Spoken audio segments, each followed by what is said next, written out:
आप देख रहे हैं इंडिया टाउन न्यूज, भारत की बात। नमस्कार, स्वागत है आपका इंडिया टाउन न्यूज की खास बुलेटिन खबरें राजनांदगांव में। मैं हूं आपके साथ रंजना राज। बुलेटिन की शुरुआत करने से पहले एक नजर आज की हेडलाइंस पर।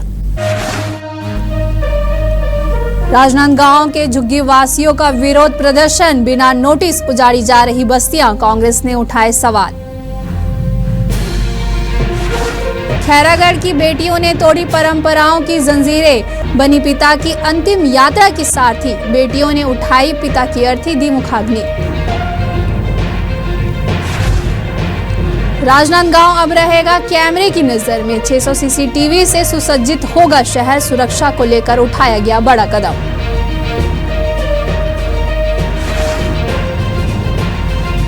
पाटन में अवैध शराब गांजे का खुलेआम कारोबार, पुलिस की कार्रवाई पर उठे सवाल, पत्रकार को मिली जान से मारने की धमकी।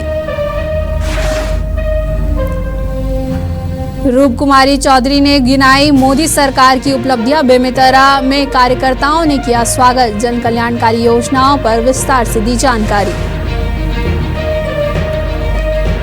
राजनांदगांव के बसंतपुर थाना क्षेत्र में नशे में युवक ने लड़की पर चाकू से किया हमला, घायल पीड़िता को अस्पताल में कराया गया भर्ती, चाकूबाजी से इलाके में मचा हड़कंप। हेडलाइन के बाद अब खबरें विस्तार से। खबर राजनांदगांव के कैलाश नगर क्षेत्र के रामनगर से है, जहां उस वक्त तनाव की स्थिति बन गई जब लगभग 40 झुग्गी झोपड़ियों में रहने वाले लोगों ने सड़क जाम कर जोरदार विरोध प्रदर्शन किया। क्षेत्रवासियों का आरोप है कि प्रशासन उन्हें बिना किसी पूर्व सूचना, नोटिस या कानूनी प्रक्रिया के उनकी बस्ती से उजाड़ने की कोशिश कर रही है। प्रदर्शन कर रहे निवासियों ने बताया कि वे पिछले 30 वर्षों से यहां रह रहे हैं और उनके पास उस जमीन का वैध पट्टा भी मौजूद है।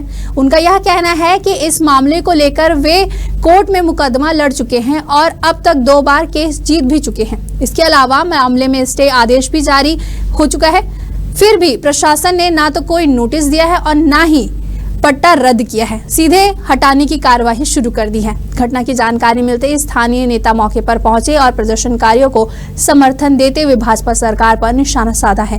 उन्होंने आरोप लगाया है कि सरकार गरीबों की आवाज दबाना चाहती है और बिना कानूनी प्रक्रिया अपनाए उन्हें बेघर किया जा रहा है। ये अचानक नजुल वाले भेजे करके कोई आके इतने पुलिस फोर्स भेज दिए हैं बिना नोटिस, बिना कुछ का। और जितने है बेचारे सब गरीब उन लोग को परेशान कर रहे, इतने धूप में, गर्मी में, सबका सामान फेंक रहे हैं, किसी के ऊपर पूछ रहे, किसी कुछ। जब इतने सरकार को इतना था, 80-90 साल से यहाँ रह चुके हैं, हम लोग को पट्टा मिला है, लाइट मिला है, सब चीज मिला है यहाँ पे, कभी किसी का अता पता नहीं है। और ये अचानक आके इतना पुलिस भेज के पब्लिक को परेशान कर रहे हैं, है ना। हमारी माँ 80-90 साल की थी, हम लोग, मैं खुद 50 साल की हो गई हूँ यहाँ पे, मेरे पैदाइशी है। ऐसे सब लोग हो गए 80-90 साल के। नोटिस किया गया? कोई नोटिस नहीं आया सर, कोई कुछ भी नहीं आया है। अचानक इतने पुलिस भेज के बस हटाओ हटाओ करके बस ये पुलिस वाले हम लोग के ऊपर धावा बोल रहे हैं। पुलिस वाले का कहना है कि यहाँ पे कोर्ट के द्वारा नोटिस, कोई किसी के पास कुछ नहीं आया है। अगर कुछ ऐसे आता तो सभी काम से भी सब भगते भगते आ रहे हैं हम लोग, है ना, अपने घर बचाने के लिए। ऐसा कुछ रहता तो हम लोग पहले से अपने कुछ वो करते, है ना। ये लोग अचानक आए इतने, देखो कितना पुलिस फोर्स है सब है, और पब्लिक यहाँ गर्मी में परेशान कर रहे हैं। कैलाश नगर के रामनगर हिस्से में करीब 35 से 40 झुग्गी झोपड़ियां है। वहाँ के निवासियों का कहना है कि पुलिस आ गई और सामान को फेंकना शुरू कर दी कि यहाँ से झुग्गी झोपड़ियां का। इनका कहना है कि हमको 16 घरों को करीब 30 साल से ज्यादा का पट्टा मिला हुआ है, साथ ही अन्य घरों का अस्थायी पट्टा मिला हुआ है।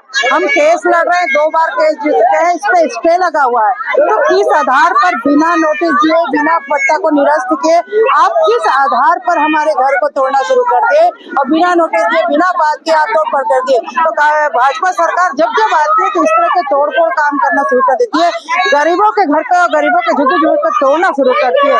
क्योंकि ये पट्टा कांग्रेस के कार्यकाल का दिया गया है, इंदिरा गांधी के समय से ये दिया गया। इस प्रकार की हरकत भारतीय सरकार होती है। मोहन में भी अवैध रेत खनन में संरक्षण मिल रहा है, जिसके चलते गोली चली और हमारे वहाँ के नागरिक घायल हुए। इस प्रकार की अव्यवस्था जो भाजपा सरकार में चलती आ रही है, जो कांग्रेस को अब बर्दाश्त नहीं करेगी, हमेशा गरीबों के साथ खड़ी रहती है और खड़ी रहेगी। इनको कांग्रेस द्वारा पट्टा दिया गया था, आज इनकी 3-4 पुष्टि निकल गई है। 35-40 साल से रह रहे हैं, किसी ने उस तरह सूद नहीं दिया, जबकि इनके यहाँ नल है, बिजली बिल है, सारी सुविधा है, नगर निगम में टैक्स बताते हैं, बिजली बिल बताते हैं। आज अचानक आकर इनको पुलिस वाले खाली कराते हैं कि इनको खाली किया जाए, आदेश हो गया करके, जबकि ऐसा कोई आदेश दिखा नहीं रहा है, कोई बता नहीं रहा है। निश्चित तौर पर गलत कर रहे हैं। भाजपा सरकार जब सरकार आती, जब तक गरीबों को लाठी बरसाने का काम कर रही है, घोर निंदनीय है। इनको जबकि पट्टा 35 साल का 30 साल का पट्टा मिला हुआ है, इनका अधिकार है, इनका अधिकार का नहीं छीनना चाहिए। शासन को उस पर नया कदम उठाना चाहिए, अहिजम को आगे यहाँ बात करना चाहिए और कोई रास्ता दिखाना चाहिए। अभी बारिश में कहाँ जाएंगे ये लोग? इस प्रकार का उनका सामान फेंका जा रहा है, खाली कराया जा रहा है। ये गलत तरीके से भाजपा सरकार गलत तरीके से जो कार्य कर रही है, घोर निंदनीय निकृत्य। मैं इसका विरोध करता हूँ और हम मोहल्ले वासी के साथ है, हम इनका समर्थन देंगे। बेटा ही मुखाग्नि देता है, इस पारंपरिक सोच को खैरागढ़ की 5 बेटियों ने गलत साबित कर दिया है। दरअसल कुम्हारपारा निवासी राजेश यादव के निधन के बाद उनकी 5 बेटियों ने न केवल पिता की अर्थी को कंधा दिया, बल्कि मुक्ति धाम में जाकर मुखाग्नि देकर अंतिम संस्कार भी किया है। आपको बता दें कि राजेश यादव जो हाई स्कूल जोरातरई में लिपिक के पद पर कार्यरत थे, बीते दिनों अचानक तबियत बिगड़ने पर इलाज के दौरान उनका निधन हो गया। इस दौरान जब 5 बेटियां पिता की चिता को मुखाग्नि देने पहुंची तो वहां उपस्थित लोगों की आंखें भर आई। बेटियों ने अपने आंसुओं को समेटकर समाज को यह संदेश दिया है कि बेटी भी बेटे से कम नहीं होती। चलिए बढ़ते अगली खबर की ओर, जहां राजनांदगांव के बसंतपुर थाना क्षेत्र में एक युवक ने नशे की हालत में एक लड़की पर चाकू से हमला कर दिया। घटना में लड़की गंभीर रूप से घायल हो गई, जिसे जिला अस्पताल में भर्ती कराया गया है, जहां उसे मेडिकल हॉस्पिटल में रेफर कर दिया गया है। बताया जा रहा है कि युवक ने लड़की को दुकान बंद करने के लिए कहा और धमकी देने लगा, जिससे विवाद बढ़ गया और उसने लड़की पर चाकू से हमला कर दिया। पुलिस ने त्वरित कार्यवाही करते हुए आरोपी युवक को गिरफ्तार कर लिया है। हाँ, कल रात में घटना संज्ञान में आई थी। एक व्यक्ति जो नशे में था वो चाकू लेके लोगों को परेशान कर रहा था। इसी बीच में एक युवती आई, वो सामान लेने आई थी किराना दुकान में। वहां पे उसने उससे बात करने का प्रयास किया, नशे में था तो उसके ऊपर उसने थोड़ा हमला करने का कोशिश किया है। तो आज उस पर हमने अपराध पंजीबद्ध किया है, उसको माननीय न्यायालय के समक्ष आर्म्स एक्ट में हम पेश कर रहे हैं। वक्त हो चुका है एक छोटे से ब्रेक का, खबरें और भी है, बने रहिए इंडिया टाउन न्यूज के साथ। अब खबर आपकी उंगलियों पर, हर खबर पर हमारा नजरिया। इंडिया टाउन न्यूज, भारत की बात। राजनांदगांव शहर को सुरक्षित और अपराध मुक्त बनाने की दिशा में राजनांदगांव पुलिस ने एक महत्वपूर्ण पहल की है। शहर के प्रमुख चौक चौराहों और संवेदनशील इलाकों में करीब 600 सीसीटीवी कैमरे लगाए जा रहे हैं। इन कैमरों की स्थापना जन सहयोग से की जा रही है, जिससे पुलिस को अपराध पर नजर रखने में मदद मिलेगी। पुलिस विभाग का कहना है कि हाल ही के दिनों में चोरी, मारपीट और अन्य आपराधिक घटनाओं में वृद्धि हुई है। इन घटनाओं पर प्रभावी नियंत्रण के लिए यह कदम उठाया गया है। पुलिस अधिकारियों ने बताया कि ये कैमरे 24 घंटे सक्रिय रहेंगे और नियंत्रण कक्ष से इन्हें सीधे मॉनिटर किया जाएगा। इससे अपराधियों की पहचान और घटनाओं के बाद तत्काल कार्यवाही संभव हो सकेगी। राजनांदगांव में एक बड़ी अच्छी परिपाटी रही है कि जन सहयोग से यहाँ पर लोग जो है सीसीटीवी कैमरे लगाते हैं। वर्तमान में भी 152 सीसीटीवी कैमरे संचालित है। इसके अलावा भविष्य में भी 385 सीसीटीवी कैमरे की जो योजना है वो लगातार चल रही है ऑपरेशन त्रिनेत्र के तहत। और इसमें अभी जो केबल लगने का काम और पोल बिछने का काम कंप्लीट हो गया है। 1 जुलाई से इसमें अधिकांश कैमरे चालू हो जाएंगे। इन कैमरों के लगने से जब कभी अपराध होता है तो अपराधियों को पकड़ने में मदद मिलेगी। इसके अलावा अपराधी भी इस प्रकार के अपराध करने से डरेंगे, क्योंकि शीघ्र ही वो पकड़ा जाएंगे। ये भय उनको अपराध से दूर रखेगा। साथ ही जो ट्रैफिक यातायात का उल्लंघन करेंगे उनको भी ई चालान के माध्यम से सम्मन भेजा जाएगा, जिससे यातायात व्यवस्था भी सुधारने में मदद मिलेगी। डोंगरगढ़ पुलिस ने उड़ीसा के ग्राम बंधा गांव से एक नाबालिगा को बरामद किया है। किशोरी के अपहरण के मामले में आरोपी तुलसी दीप को गिरफ्तार कर जेल भेज दिया गया है। जानकारी के अनुसार नाबालिगा बिना बताए घर से चली गई थी। रिपोर्ट दर्ज होने के बाद पुलिस ने नाबालिगा और आरोपी की तलाश शुरू की, जिसके बाद तकनीकी सहायता से किशोरी का पता उड़ीसा में चला।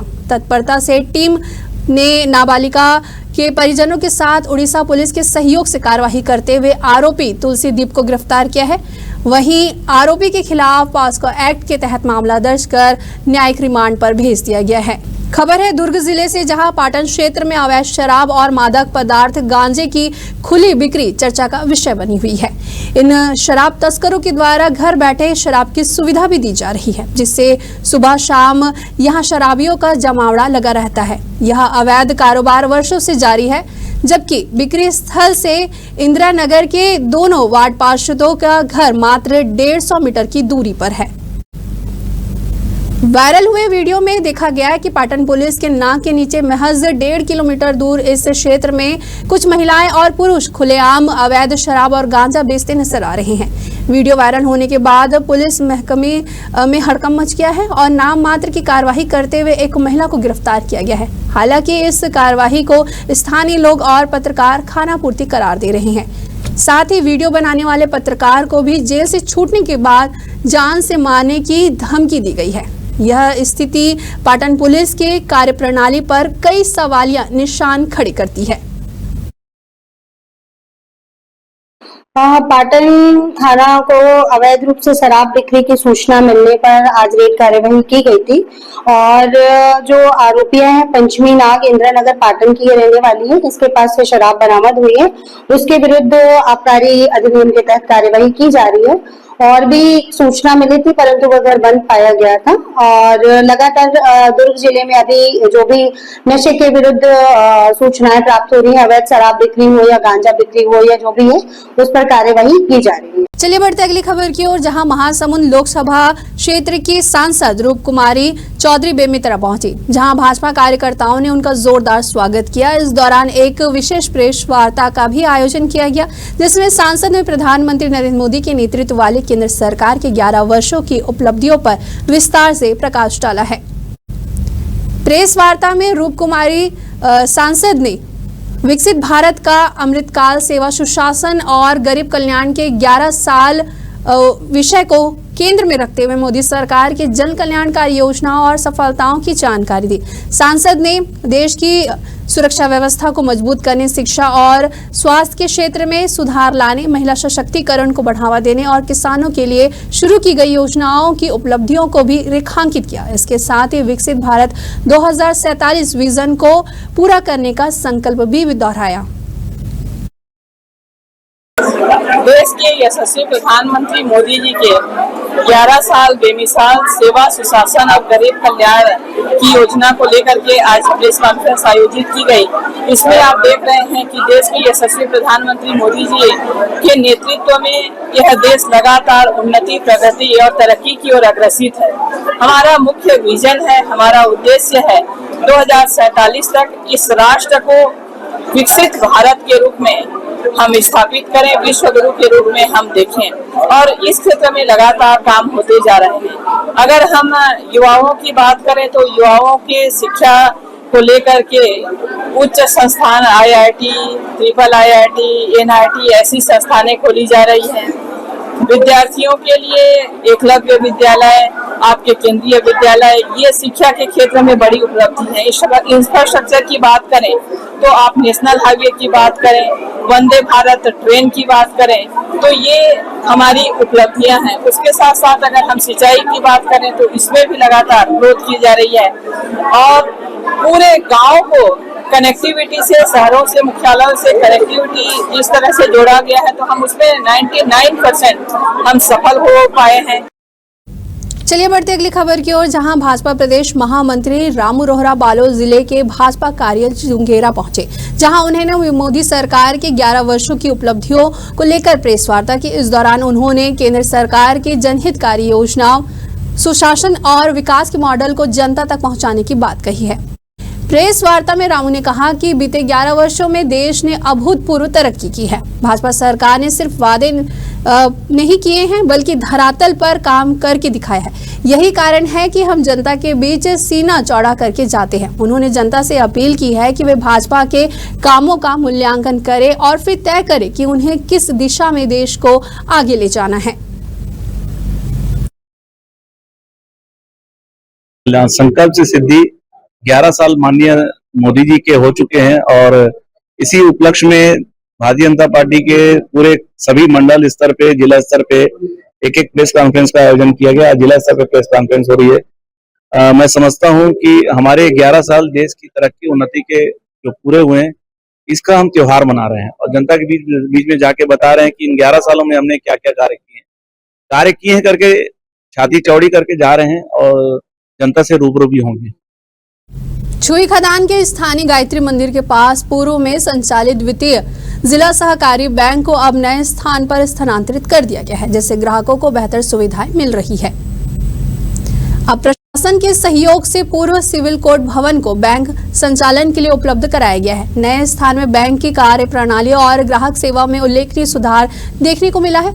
अब ग्राहकों को बैठक व्यवस्था, पेयजल, लोन और भुगतान जैसी सेवाएं भी आसानी से उपलब्ध हो रही है। मतलब धूप मिले, माने तकलीफ मिले, नाना प्रकार के असुविधा मिले और ये बैंक में आए बाद में हमला हर प्रकार के सुविधा मिला थे, छाए मिला थे, आनंद पूर्वक माने दिन बीता थे। हमला माने पैसा निकाले कस नहीं लगा थे और वो बैंक में हम हाँ पैसा निकाले बार में एक प्रकार के दुख लगे, तकलीफ लगे। अभी क्या काम से आए? अभी क्या काम से आए हो? मैं पैसा निकाले खातिर बार कृषि ऋण की क्या चीज भरे? न है मैं अपन पैसा। अच्छा, 25 मई को पुराने बैंक भवन से यहाँ शिफ्ट हुए हम लोग। यहाँ ग्राहकों को कोई तकलीफ नहीं हो रही है, जगह बड़ा है। पुराना बिल्डिंग में तकलीफ होती थी, जगह छोटे छोटे कारण लाइन लगने में। यहाँ सभी ग्राहक को कोई परेशानी नहीं है और उनको पीने की भी शुद्ध पेयजल की भी व्यवस्था करने वाले हैं। आरो वगैरह पेयजल के लिए बैठक व्यवस्था वगैरह? बैठक व्यवस्था है, सामने भी है, उसकी चेयर वगैरह रखवा दी है। वहाँ जैसे छोटा जगह था तो जैसे ऋण के लिए आते थे, लोन लेने के लिए आते थे, भुगतान वहाँ से यहाँ से कैसे देखते हैं? वहाँ से यहाँ लाख गुना बेहतर है, यहाँ कोई तकलीफ नहीं है। हमारे खास बुलेटिन खबरें राजनांदगांव में फिलहाल इतना ही। मुझे दीजिए इजाजत, नमस्कार। आप देख रहे हैं इंडिया टाउन न्यूज, भारत की बात।